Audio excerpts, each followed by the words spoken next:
Who is the most unguardable wide receiver in the NFL? Or maybe there's two. Got that coming up for you and much more on today's episode of Locked On NFL. You are Locked On NFL, your daily NFL podcast. Part of the Locked On Podcast Network, your team every day.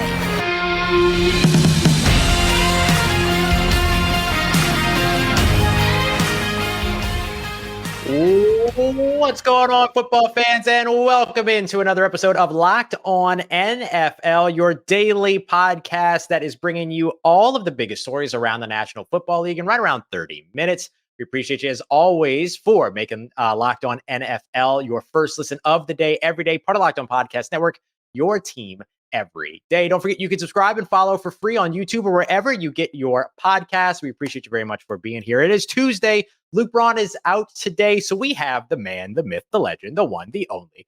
David Harrison is here with me today. Good friend, hosts one of the other NFC South shows. We do a whole bunch of stuff together. You can follow him on Twitter at dharrison82. I don't know a more hardworking man in the NFL landscape. David, thanks so much for being here and for jumping in for Luke, buddy.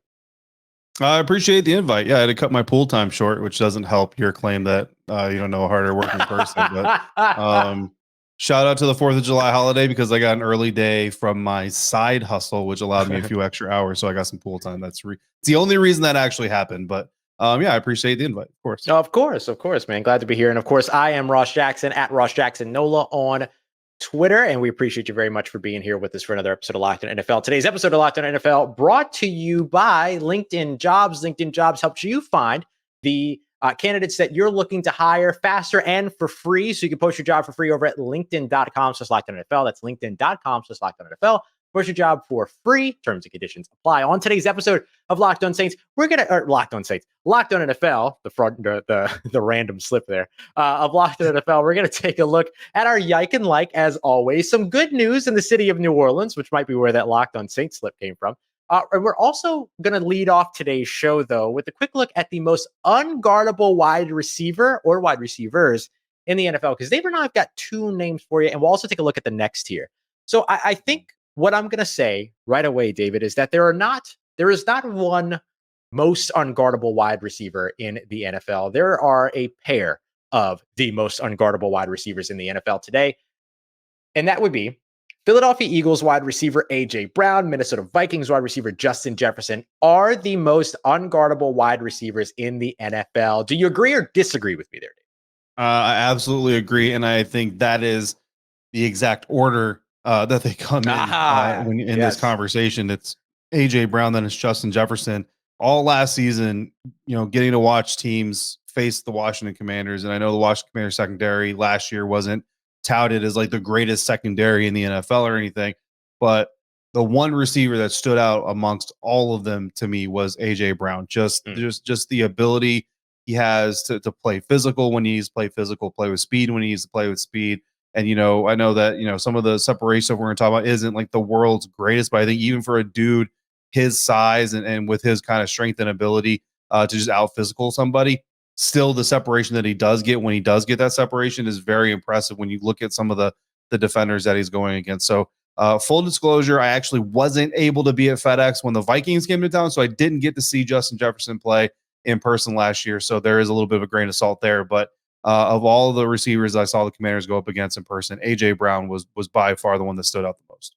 Yeah, I'm with you that A.J. Brown is at the top of that list for me. And obviously, I've got a lot of love for Justin Jefferson. He was phenomenal with the LSU Tigers 2019 championship team, and he was remarkable with them. I did get to see Justin Jefferson live in London last year playing against the New Orleans Saints, and he torched the New Orleans Saints, especially at the end of the game with one of the biggest, big catches and things like that down the field. But man, I kind of just have to give the first nod to A.J. Brown. He's 6 foot plus 220 plus pounds. And he's a guy that's, number 3 amongst all wide receivers in the NFL last year with at least 75 targets and yards per route run at 2.47. He also added a 116.1 passer rating when targeted. And we have additional analytics here thanks to 538 and ESPN that went through and gave each wide receiver and tight end rankings in the NFL based on their ability to get open, their ability to make catches, and their ability to pick up yards after catch. AJ Brown scored a 92 out of 99, so he was in the upper percentile there when it came to getting open. 61 out of 99 when it came to catch, so not actually as good as Justin Jefferson there, but when it came to yards after catch, has a good 22-point lead on Justin Jefferson in terms of the measures of that metric. And just to give you an idea as to potentially why, 20 missed tackles forced by AJ Brown in 2022, according to Pro Football Focus, only 11 by Justin Jefferson. So maybe that's kind of where you get the yards after catch spot, even though he actually had 20 yards less in terms of total yards after catch, to finish up the season. But I don't think you can go wrong with either one of these guys. No, absolutely not. I mean, they're two of the top, receivers off the fantasy draft boards every season for a reason. 100%. I didn't mean for that to rhyme, by the way. That was good. I mean, but exactly what you're talking about. It's almost like, we talk about tight end mismatches all the time. And I think AJ Brown specifically kind of brings that kind of dynamic. If you put a guy on him who's strong enough to bring him down with minimal help, he's probably not going to be fast enough or quick enough to stay with him. But if you put a guy who's fast enough and quick enough, he's probably not going to be able to bring him down on his own. He's going to need a lot of help. And just kind of something that really stands out is, despite the fact that his worst game last season actually came against the Washington Commanders, still, again, the receiver that stood out the most to me during the course of the year watching the Commanders defense trying to guard guys. But then, like you said, Justin Jefferson, maybe not as strong, maybe not as physical or as big of a specimen, but when you look at just his ability to manipulate coverage, manipulate defenders, and do the things that he needs to do to make his team successful. I mean, let's be honest. Like, I know Adam Thielen just left the team this offseason, but JJ's been the guy and like really the only guy in Minnesota's receiving group for a little while now. So, when you have like AJ, if you really want to kind of take away from him, it would be that he's not Devonta Smith. You know what I mean? Who might deserve a little bit of burn in the next part of this conversation, but right now isn't getting it.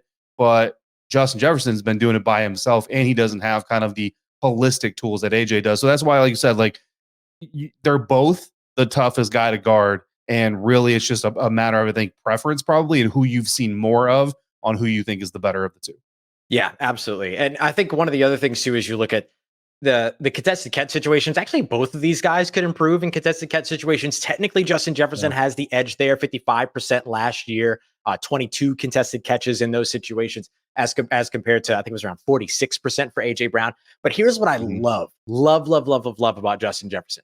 44% of his snaps out wide on the left side, 28% of his snaps out wide on the right side, 10 in the slot on the left side, 10% again in the slot on the right side. This guy plays all over the alignment. And don't get me wrong, so does AJ Brown, but you listen to some of AJ Brown's route distribution, over 100 go routes. A lot of like, hey, be the big guy that runs down the field and picks up the big yards. And don't get me wrong, Justin Jefferson does that too, but he only ran 66 of those routes last year. He's running some of the tougher routes towards the inside of the field. Over routes, he ran 60. Dig routes, he ran 108. Slant routes, he ran 30. Screens, he ran 58. That's short, potentially even behind the line of scrimmage, intermediate routes, and of course the deep routes. And the route that he ran the most in 2022, at least, were the 121 out routes that he ran, which means that he's running routes that require precise targeting from the quarterback, that are tough to make catches. You're working in limited space, all of these things. So let me make sure that that just like you are, that I give Justin Jefferson his flowers still, because man, like any team in the NFL would take one of these guys. Absolutely no doubt. Absolutely no doubt. Oh yeah. And I mean, and look, those out routes, I mean, a lot of times we look at those out routes. Okay. You run up the field, you turn out and you get ready for the ball, but there's a lot of technicality in that, in the way that you release, the way that you press up the field, depending on how the defender is guarding you in that route and how you set them up before the break, how you get into the break, come out of the break on time and on balance, and all these things. Like a simple run 10 yards, turn 90 degrees to the left or right is not simple. Like it's a very difficult process that I think I might tear an ACL just talking about it if I diagram it too much. Like, it's a very difficult process. So to see a guy do it so consistently and as well as he does, and like you said, the versatility across the formation, I think kind of going back to like, he's kind of the only Vikings guy outside of Dalvin Cook, who's no longer there either. Like that's what you need is let's, okay, look, it's not working on the left. Let's go to the right. It's not working there. Let's go to the slot. It's not working slot left. Let's try slot right. And then I always talk about on my shows, the 4-dimensional part of the NFL passing game, because a lot of people forget about those tunnel screens or the plays that start off in the backfield. And, we look at Deebo Samuel with the massive yards after catch disparity between him and the rest of the National Football League. Well, a lot of that's because every yard he gets is basically yard after catch, right? So the four-dimensional ability of a guy like Justin Jefferson in the NFL is supremely impressive. As impressive as, again, AJ, run deep, we'll throw it up there. You're huge, bro. Just don't let them come down with it. That's a talent all in and of itself. But Justin Jefferson's talent, I mean, to me is a little bit more impressive, but again, it's neck and neck. You know what I mean? Yeah, 100%, 100%. Last thing that I'll wrap up with here is that Justin Jefferson, even with the entire NFL knowing that he's the guy in Minnesota, 135 catches last year, 73% reception percentage, 1,857 yards, 8 touchdowns. I mean, the guy is incredible. So AJ Brown, Justin Jefferson, we're not worthy. We're not worthy. We're not worthy. Most unguardable wide receivers in the NFL. But there are other players that could potentially, I don't know what happened to my voice there. There are other players that could potentially make a run for the crowd as the most unguardable wide receiver in 2023. And there's one player in particular that a lot of NFL players themselves are talking about. So we'll get to that next piece of this equation as we continue on with today's episode of Locked On NFL, part of Locked On Podcast Network, your team every day.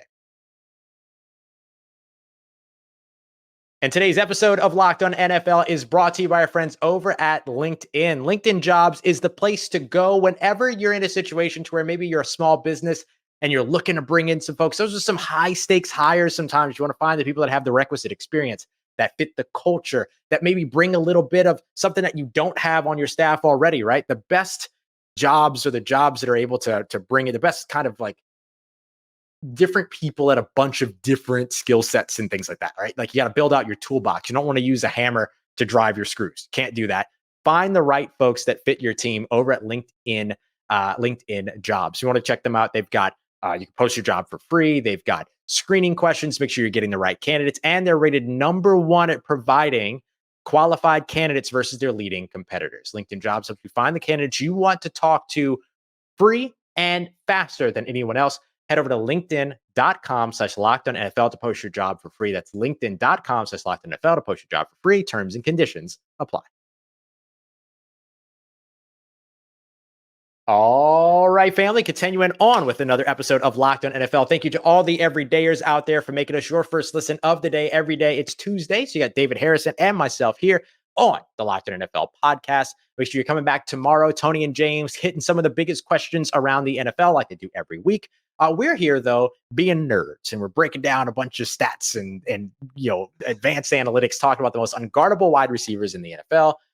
David, you and I kind of hit on the two biggest names, Justin Jefferson and AJ Brown, the guys that we agree in the opposite order are the most unguardable wide receivers in the NFL. But who's the player that stands out to you that could potentially challenge to make their way to at least the near top of that list here in 2023? Yeah, so it's not even a player that necessarily stands out to me because I haven't been able to see him all that much recently, right? But it's a guy who certainly stands out to defenders, and I'm going to kick this off with Washington Commanders safety Cam Curl, who identified Jacksonville Jaguars receiver Calvin Ridley as the #1 receiver he's ever had to cover. So Cam Curl was recently on the Talk of the Town, a 918 podcast, a local kind of hometown podcast from where he's from. And he was asked, who are your #1 receivers, or who are the top receivers you've ever had to cover? Took all of his teammates off the board. So no Terry McLaurin, all that stuff, not allowed. And he said, quote, #1 off the bat, Calvin Ridley. I had to play him my freshman year. Key different. And then we had to play Jerry Jeudy, Henry Ruggs, Jalen Waddle. We had to play them all 3 years at Arkansas. Devontae Smith, AJ Brown is real nice. We played Odell when he was with the Browns. He's like that for real. Like, he named all these names, but boom. And if you watch the podcast, right off the bat, Calvin Ridley's name, like no hesitation whatsoever. The rest of them, he kind of had to hem and haw and think about a little bit. He throws out Henry Ruggs there, who's not going to be playing football for a very long time. But the fact that Calvin Ridley's name jumped right off of his mouth as soon as I heard him say that, I was like, that's interesting. That's very interesting to me, because I think the departure from the Atlanta Falcons with, there was the mental stuff. And I know some Falcons fans feel like he was just trying to cover up for what he eventually got in trouble for. And I'm not here to talk about that necessarily, but then he gets suspended. Then he comes back, or he's getting ready to come back, gets traded. All these other storylines have surrounded Calvin Ridley that we almost forget. This dude is very, very talented and is supremely talented. And Cam Curl, again, he's been in the NFC East, so he's faced a lot of talented receivers. He played in the SEC, played against a lot of talented receivers. So for a guy who has seen this many talented receivers on a football field to just boom right off the bat, say Calvin Ridley, I think this says a lot.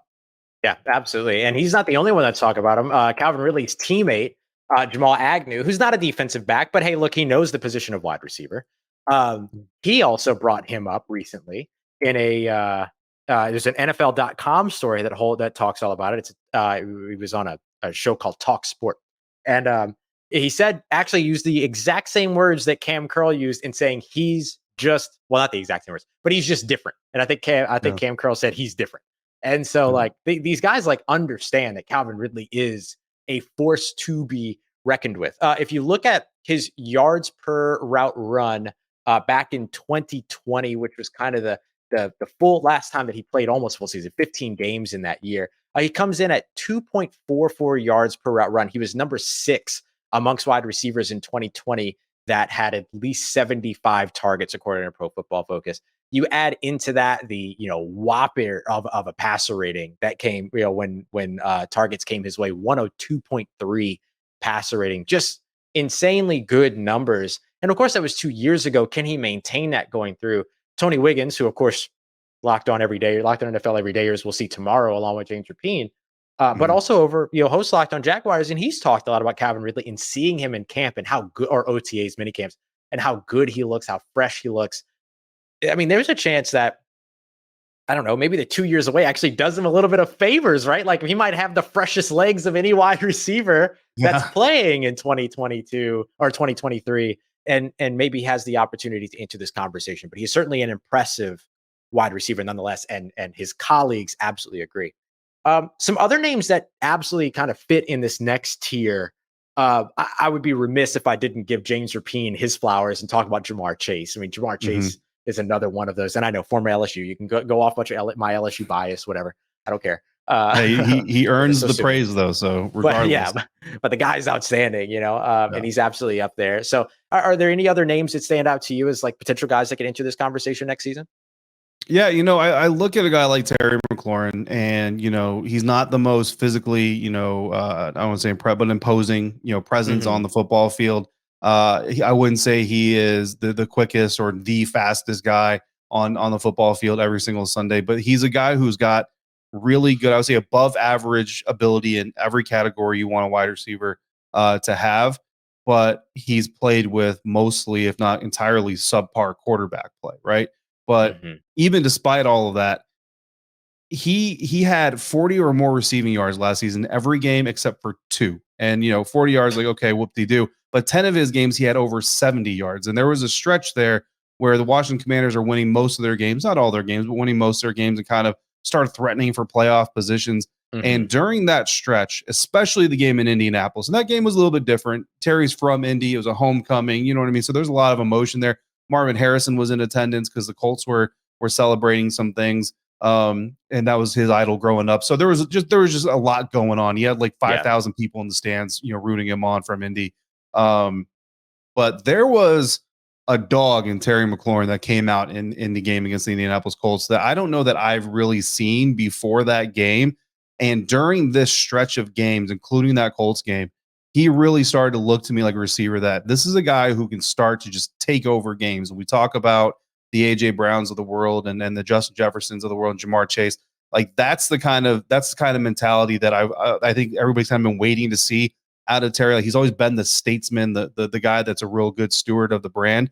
But now let's see the killer instinct. And I think we started to see that come out last year.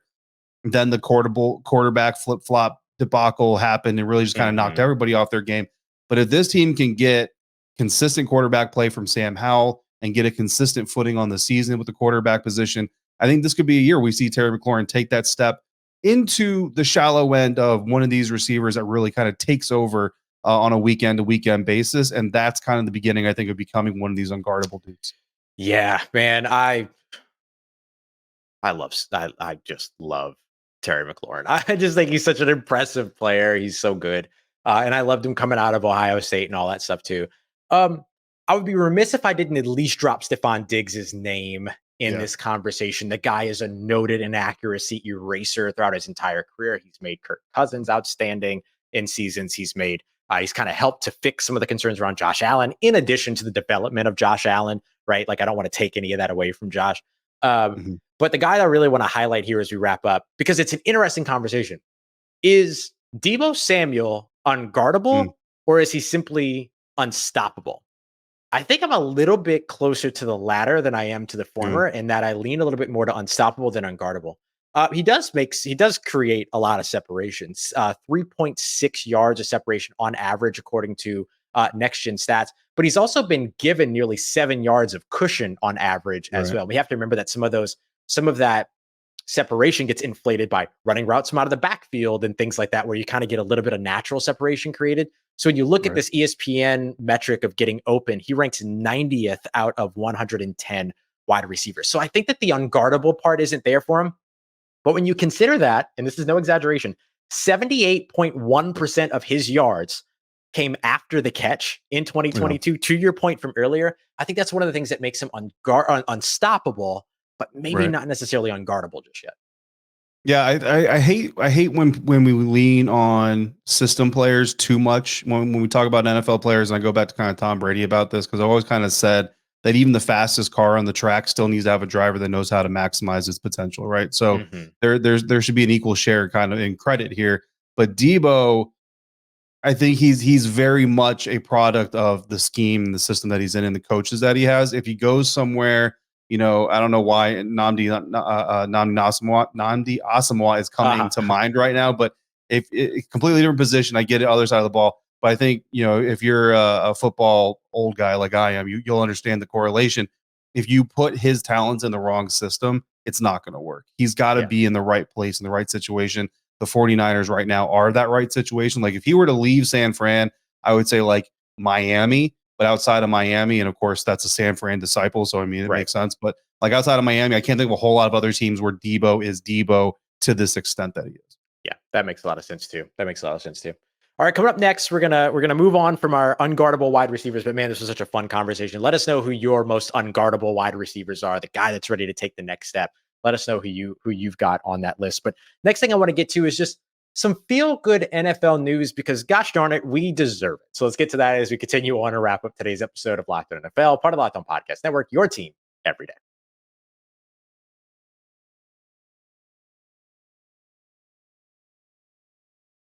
All right, y'all, wrapping up today's episode of Locked On NFL. David Harrison, Ross Jackson here with you on this Tuesday. Make sure you're coming back for one of the biggest questions around the NFL. Tony and James do such a phenomenal job on those Wednesday episodes. You want to come back and keep us here 5 days a week for all you everydayers out there, every single Monday through Friday. We ain't going nowhere. So let's take a look now at our Yike and Like, carrying on with the tradition here.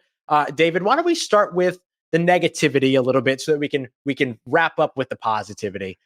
Actually, no, you know what? Let's get to the positivity first, because I want to talk about this dang story. You mind if I do my like first? No, absolutely, please. Okay.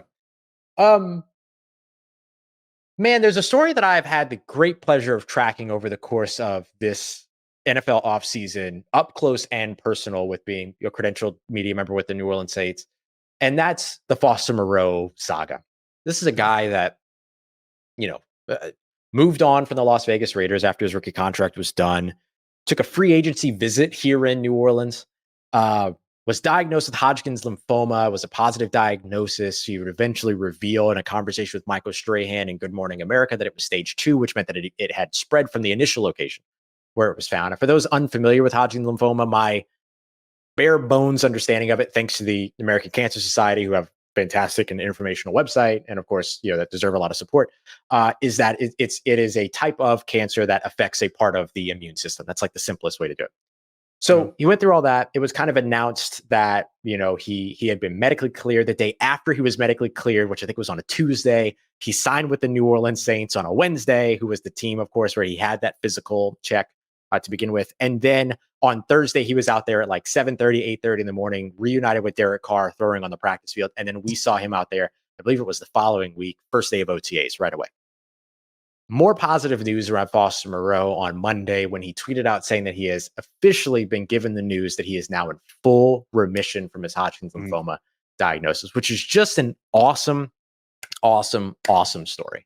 Like, how cool is it that sometime like you get this NFL story that's a great NFL story, and it's already a cool story because he's returning home. He's from here, with the Jesuit High School right up the road from me, and now you also get to add in like good life news, like just positive news about Mhm. someone's life. And that's so cool. So shout out to Foster Moreau, shout out to the New Orleans Saints. I love this for Foster, and I can't wait to see him out on the field week 1 and really day 1 of training camp, which is just right around the corner. Yeah, I mean, it's great. You know what I mean? And I really hope that it's one of those stories. You know, I cover the Buccaneers, and I'm one of the hosts on Locked On Bucks, and so there's a lot of, you know, intermingling of Saints talk, and I know Bucks fans and Saints fans don't really get along all that well on Twitter, but I'm hoping that this is one of those stories that kind of transcends that. You know what I mean? Yeah. Like Yeah. there are people under those helmets, there are people behind those pads, and this is a situation that, and you know, any person, and you know, Foster Moreau is going to get more light shined on his situation because of his status as an NFL player, and that's how our society works. But again, remember, like these are flesh and blood human beings going through this, and I can't express how. First of all, loved him coming out of LSU. You know, really would have loved to have been able to cover him when he went to the Vegas Raiders. You know, I don't cover the Raiders, but he's always a name that I kind of kept an eye out on. Sure. You know, him, Derek Carr was one of my favorites. Hunter Renfrow was another guy that I was pulling for. So then, you know, as this stuff is going on, I honestly, mostly I'm following it through you. You know, it just good news after good. You know, it's devastating news, but then good news, and fortunately, this has come up, and hopefully, you know, he can stay that way. And you know, again, I have very limited knowledge, but I do know that just because you're in remission doesn't mean it's over. Doesn't mean it's That's you know correct. It's never coming back. All those things. So there's still, you know, you're not out of the woods. You're just in, you know, a clearing, right? So so there's still a lot to go forward with. So, but just continue hoping that it's really good news moving forward for Foster. You know, look, if that means he scores a game-winning touchdown against the Buccaneers, I would much rather have him on the field scoring that game-winning touchdown against the team that I now have to talk about a loss for than the alternate. 100%. Yeah, and great point on the remission thing. He did mention during his introductory press conference with us after his first appearance at OTAs, the surprise appearance at OTAs, that he expects this to be a lifelong battle, but hey, right now he's winning, and that's awesome. Yeah. All right, what's your like for the week? It's going to be another athlete-related medical story, and this one actually is about Deion Sanders, the NFL legend, the cornerback who draws a lot of adversity, a lot of controversy, and I think, again, going back to the flesh and blood human side of this thing, right? Deion has been dealing with blood clots, right? And again, I'm not a doctor, I'm not a medical expert, so I can't speak too, deep into the medicals of it, but essentially, I mean, he's had one or multiple toes already amputated because of this issue. And he recently underwent surgery because the blood flow issues were impacting his left leg and also his groin to a certain extent. And there was a risk that he was going to have his left foot amputated. So again, I would hate to compare medical stories, but Deion had the surgery. His girlfriend, Tracy Edmonds, has been active on social media. Apparently she's a Hollywood celebrity. I'm not really into the celebrity scene, so I don't know who she is outside of this story, but you know, she's got enough clout that she's kind of been keeping people up to date, and Deion has come out of it, in primetime mood, right? He wrote a message on social media that's just said, quote, "Let's rock steady, baby." And I mean, that's, you know, that's not the most prime thing to come out of a surgery with that on the line, like literally, you know, losing part of a limb on the line, you know, so it's good to see Coach Prime is, you know, doing well. You know, again, this is probably something that's not over and far from over, if that, but at least in this stage, he's got a win, and, you know, no matter how much of a win it is, and he's got his sense of humor intact. I think that's important. Love that. Absolutely love that. It's great news. It is great news. All right. I don't want to. We'll quickly wrap up with our yikes. I think we got a lot of good positive stuff in. I love that. Yeah. My yike is simple. It's Twitter. Rate limits. Seriously, chill out. Like, are we rationing Twitter? Get out of here. Get out of here. Find us on Spoutable. Find us on Blue Sky. Find us on Facebook. Whatever. Twitter's just wilding out. So that's been my yike for the week, and I think a lot of folks listening and watching the show would agree. Probably would agree with that. Absolutely. My yike is real simple too, and a lot more trivial than what we just talked about with our likes, which is good. I think when it's trivial, it's good. It's 4th of July being midweek. I know it's weird. I need a 4th of July observed. Like, we can do this, right? We can do 4th of July observed, and then have actual, like, so let's have 4th of July. Like this year, it would have been July 2nd or July 1st. July 1st is Independence Day observed. Then you have 4th of July. Guess what? You can go in your driveway if it's legal and you have cool neighbors and light fireworks on the 4th of July and on July 1st. And it's okay. I can burn hot dogs for my family on Saturday and on Tuesday. But, like, you know, I don't know. To me, it bothers me. Next year it's on Thursday. I don't know. I don't like it. I want Independence Day observed. That's what I want from my president. Yeah. Here's the move.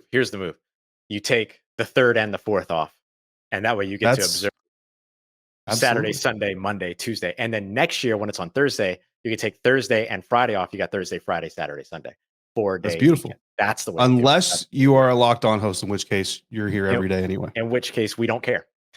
Right. we do not care. We are going to be here one way or another. But anyway, happy 4th of July to everybody. If you took the time to tune into the show during the holidays, you're a real everydayer. Like, shout out to you. Yeah. That's the real one right there. We appreciate you very much, as always, for joining us for another episode here on Locked On NFL, part of Locked On Podcast Network, your team every day. For David Harrison at DHarrison82 on Twitter. I'm Ross Jackson at Ross Jackson NOLA. Make sure you follow along and keep up with everything going on around the National Football League by tuning in every single Monday through Friday here on the Locked On NFL podcast, and find your favorite local teams podcast as well, because we got them all covered here across the NFL. We appreciate you as always. For David Harrison, thank you very much for tuning in for another episode of Locked On NFL, part of Locked On Podcast Network, your team every day.